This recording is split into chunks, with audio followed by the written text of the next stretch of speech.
Yo, it's Jacob here. Today, I just want to go over some valuable life experiences I went through nearly a decade ago when I worked at Jimmy John's in Minnesota here. It's one of the five stores owned by a father, son, and son in law. So they're all family owned, I guess you could say.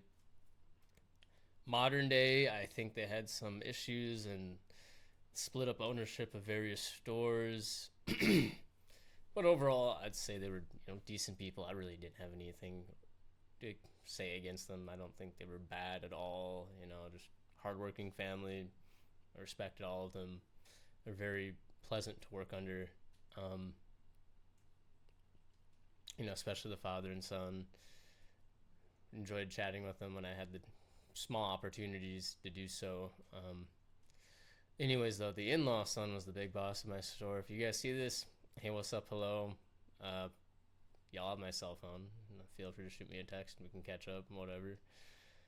Anyways, I'd say this man barely knew how to actually work the store. It was kind of like an inside joke at the store because whenever he'd come visit and monitor the store, we'd just have him do super basic things like dusting and dishes.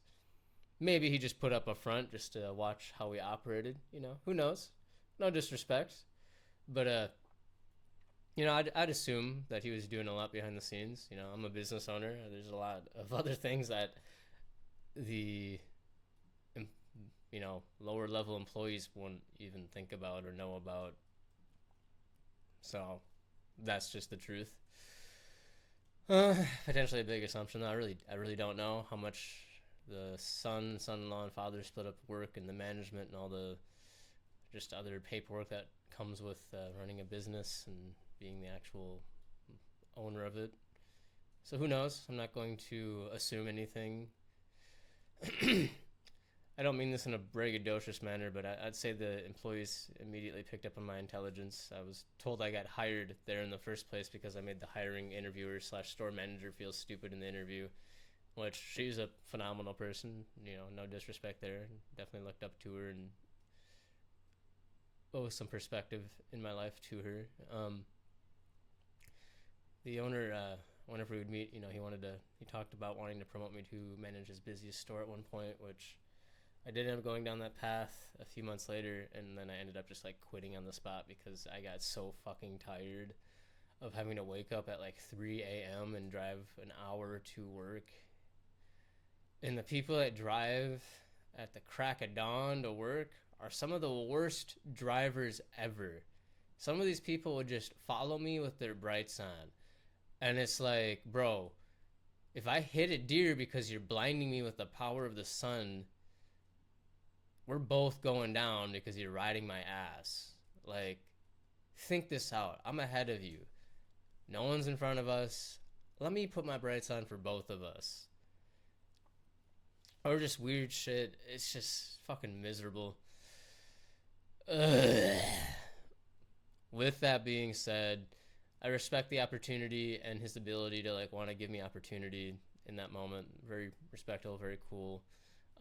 Definitely was not my path in life. The only reason I even worked at Jimmy John's is because someone broke into my home and stole my shit. I'm not gonna name any names. We know who did it. So I just needed a job to recoup some of the shit, recoup some money. I had a very strong mindset at that point that I never really ever wanted a boss. I didn't really enjoy working under anyone. I thought that was the right way to go, get jobs, build a resume. Then I was just like, you know what? This isn't for me. I want to go back to being my own boss like I was during high school, which this was around the end of my high school slash the very first year after high school for me. So I was still a very young adult in my late teens.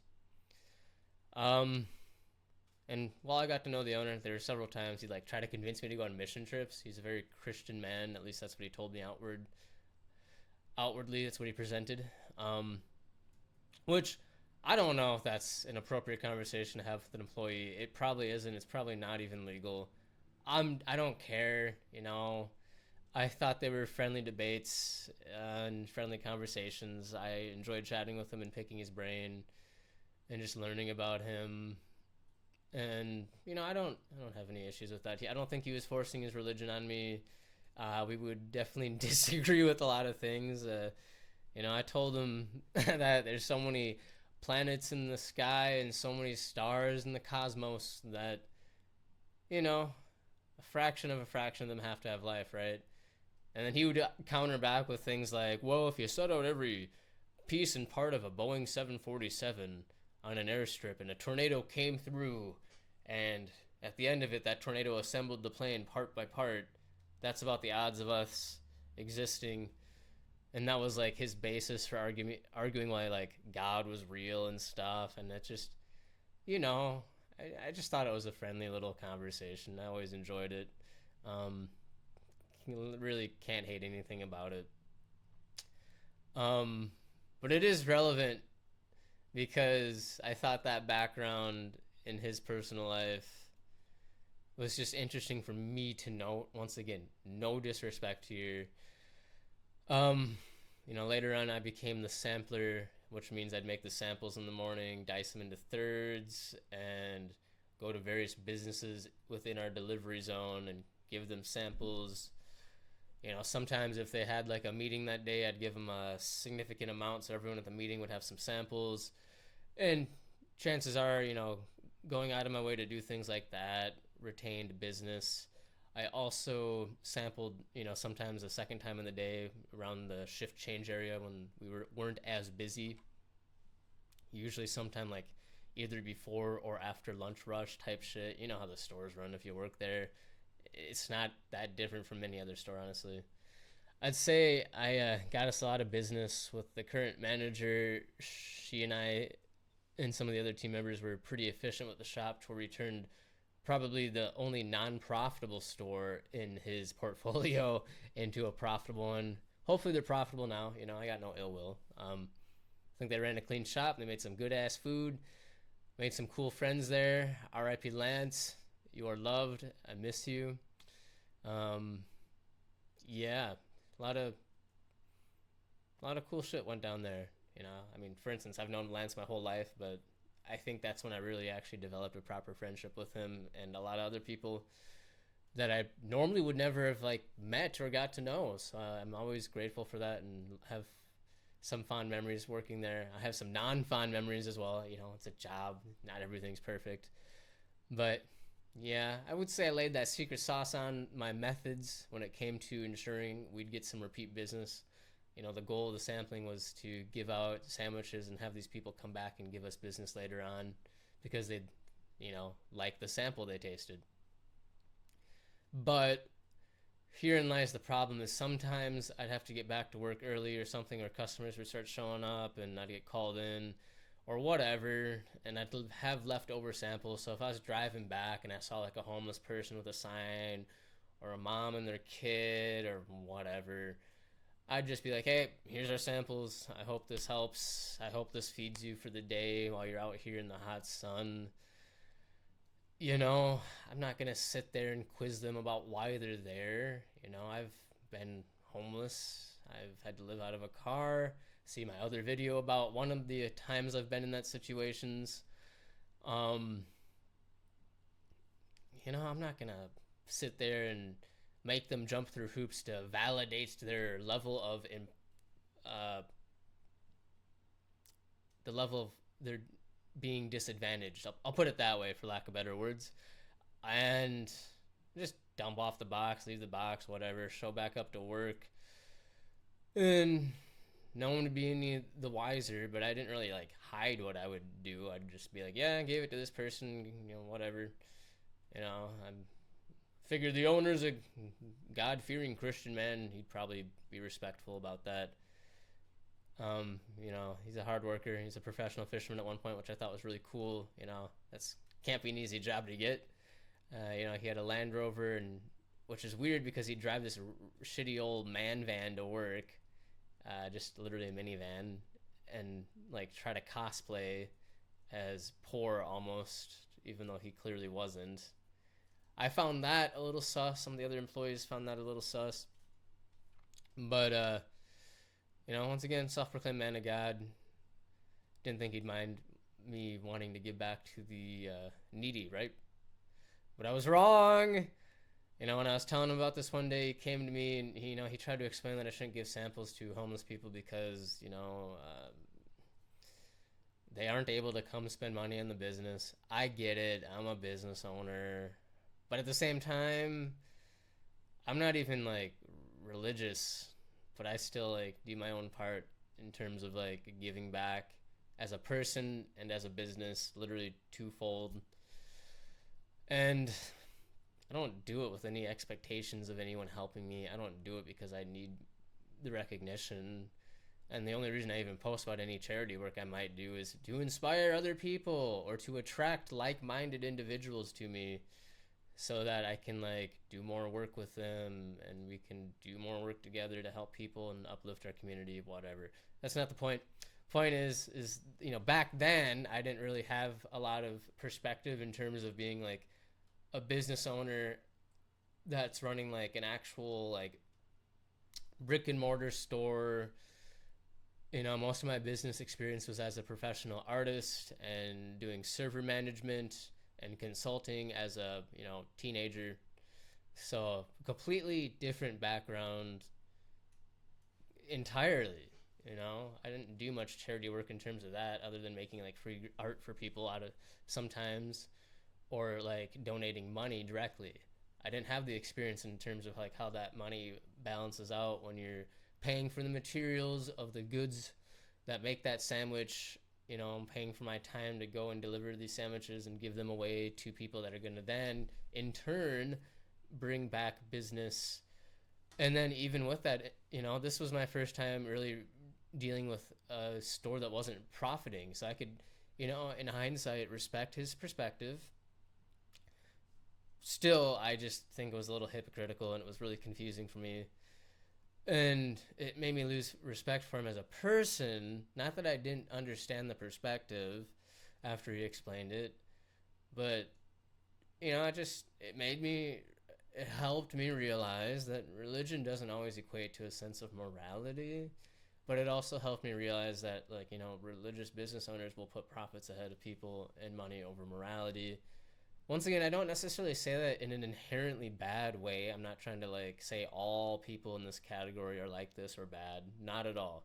I'm saying that it's valuable perspective. There's a huge separation between like the personal life and business. So I would like to assume that he does a lot in his personal life to make up for the fact that you have to be focused at the bottom line about your bottom line when you run a business. And that might not always allow you to have room to like directly support people right then and there. But in this case it did, and he spoke out against it, so it was nah. And that's just kind of why I'm sharing the experience, because I'm sure other people have been in these positions and have been confused about the mix of emotions and the sentiment behind all of it. And I like to try to see all the perspectives and things. And it really just struck a chord with me because I always wanted to be a philanthropist as a child. Two of my core memories I have from growing up come from my mother's as a child. And the first was us like donating to charities instead of getting each other like just exorbitant Christmas gifts. We'd like donate to just various charities, either locally or at a larger level, statewide or federally. One of my favorites was like the local humane society. Hell yeah. I love me some fluffy little kitties and cute dogs. And I love making sure they got food and stuff they need so that they can get adopted sooner and look their best to get adopted and aren't suffering. Just one example. Other things are like Minnesota Public Radio or even like the Olympics. That's pretty relevant. It's 2024. Don't forget to support our athletes. Anyways, the second was I remember watching a show. I don't remember what show it was, but there was a character that was like a doctor working with Doctors Without Borders, which if you haven't heard of them, really take some time right now to pause the video and look them up. It's a really cool organization that's international, and I think they're doing some great work, and they have been for a very long time, so it's worth taking the time to look them up. I would do them an injustice by trying to summarize everything, but this character they were saying was a philanthropist, and I was asking my mothers what philanthropists are, what philanthropy is. It was a big word for me at the time. I was a small child, so um, but I realized in that moment that's like, if I could be anything in the world, I know that's a very large blanket term, but that in that moment, that's what I realized. That's like what I want to do.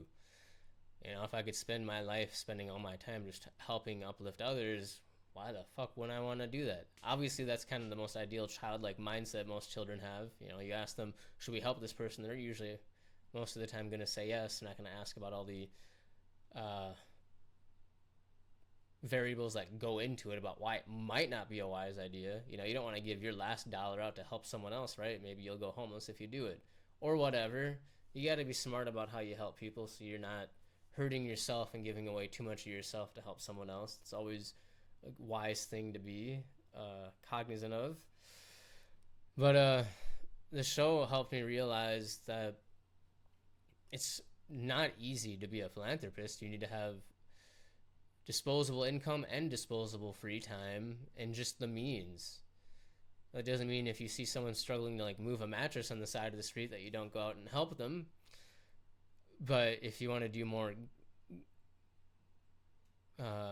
impactful things, I'll put it that way, you might need the pockets similar to like the Bill and Melinda Gates Foundation, right? I don't know. But it helped me really start having a foundation of like what I would need to work towards to have a life like that. And I think that was really important for this Jimmy John's fiasco situation. And I realize nowadays that there's a huge difference between like learned behavior and the behaviors you choose to make part of your core traits or choose not to as an adult. You know, maybe you don't want to like beat woman because you saw your father do that. I am not in that situation, just an example.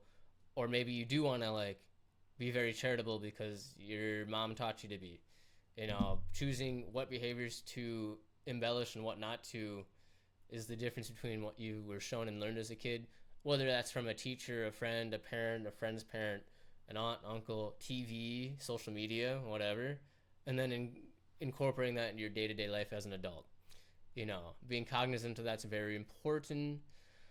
And I very much made a choice to let these learned and shown behaviors of charity like mold me into who I am today. At least I'd like to think so. And I chose this to make like make these moments a foundation, part of the foundation of what drives me each and every day, right? And it made that conversation with my Jimmy John's boss really stand out.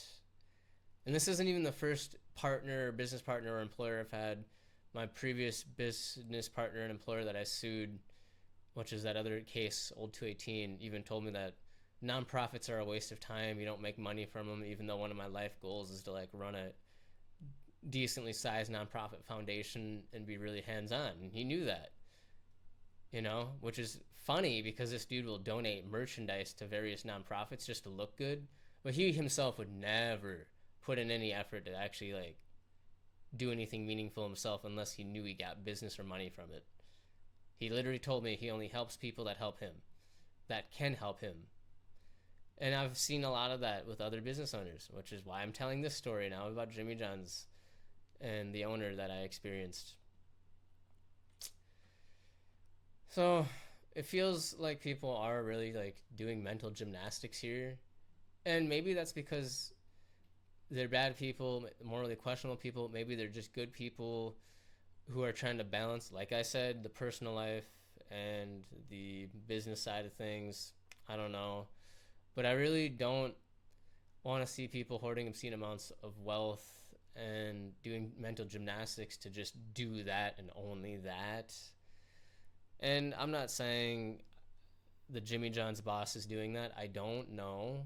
I would say the old business partner with Old 218 in Candles was doing that. This video is not sponsored by LaCroix, but if you like LaCroix, check out the Limon Chilo. Truly one of my favorite flavors.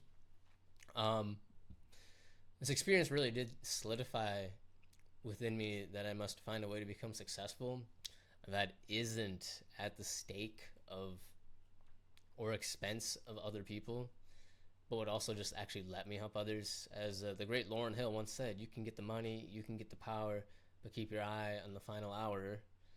Um, Look up her music, The Miseducation of Lauryn Hill, phenomenal. One of the first rappers to rap about the joys of being a mother. I might even just cry just saying that because that was so just controversial at the time. It was unheard of. And I think women should be proud and should have no shame in expressing that pride. No matter what they choose in life, you know, I just think it's amazing. And nowadays, like, we have a lot more women in music, in art, in business, and I think that brings a lot of new perspective. It's fucking amazing. Um, Anyways, Lauryn Hill and those lyrics have always stayed in my mind. I think I would rather die. I think I would just die full of shame, actually, and regret it if I knew I could have helped others and more people, but I instead chose profits over the people. You know, if I die tomorrow, I know I couldn't like gaslight our creator, if there even is one, into believing a good man, into believing I was a good man, excuse me, if I conducted business in that manner. Maybe this is like some video game we're playing. It's the most realistic one ever, right? Maybe we die and a bunch of people were able to watch us play the game. I would be embarrassed and ashamed if I like obviously chose to be a piece of shit or just greedy when I didn't have to.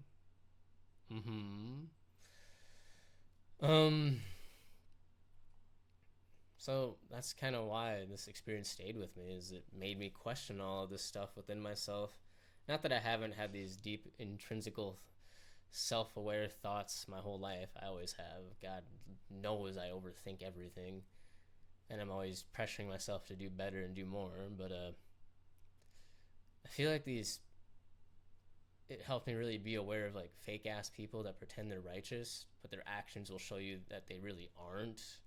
You know, I've learned to stay wary and stay woke, so I don't let wolves that pretend to be sheep get the best of me, because damn, there's a lot of that in business, just a lot. You know, I have meetings with people and they'll be like, well, I want to help you out, Jake, but you gotta remember, I can't let anyone else get ahead of me. And it's just like, you know, there's enough money in the world for everyone to have enough of what they need and then help other people and lift them up so that they also can get their piece of the pie. I don't, you know, at what point is it just greed? But the message of the day is that I don't want anyone to feel pressured or obligated to stay with the business or stay with business partners that are acting hypocritically or that just don't align with who they are as a person. You know, and that goes for everyone. Maybe you are a greedy son of a bitch. Well, then go find more greedy people and go make money together. Maybe you want to do more charitable things. Go find more charitable people and do more charitable things together. I'm not really trying to hate on everyone or anyone specifically, because everyone has the right to do what they want in life. I just hope people are cognizant of how their actions impact others. And I think people who want to do the right thing, you know, are going to be more successful if they align themselves with other people who want to do the right thing.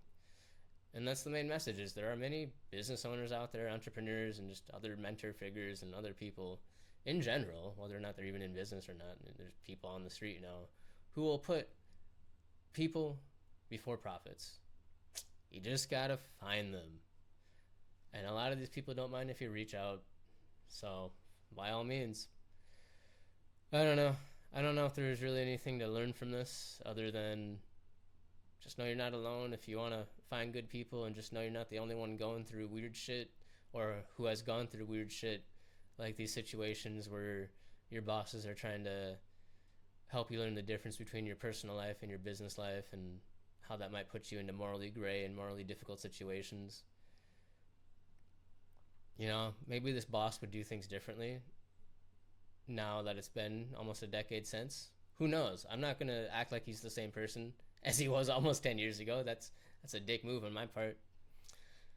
But with that being said, you can't undo what you already did. And it created a moment that stayed with me and will stay with me, hopefully, for the rest of my life. I'd like to think it has. You know, with my Slicks brand here, I offer free clothing to people in need, specifically children that live in my area. Um, if you know someone or if that's you, hit me up. I'll give you some free, high quality clothing with no brand names on it. That is the same quality as luxury and clothing. I don't mind helping, even if it's at the cost of my business. So I hope that could set an example for people that you can have a decent living in this world and still set aside time and money and resources to help others, and it shouldn't be an issue. But once again, that Jimmy John's wasn't profitable, so maybe it was just more of a stressful situation for him. I want both sides out there. I'm not trying to disparage against him in any way. It's just a really eye-opening experience that I think shaped my life for the better, and I hope it can shape other people's life for the better. Thanks for watching. Peace.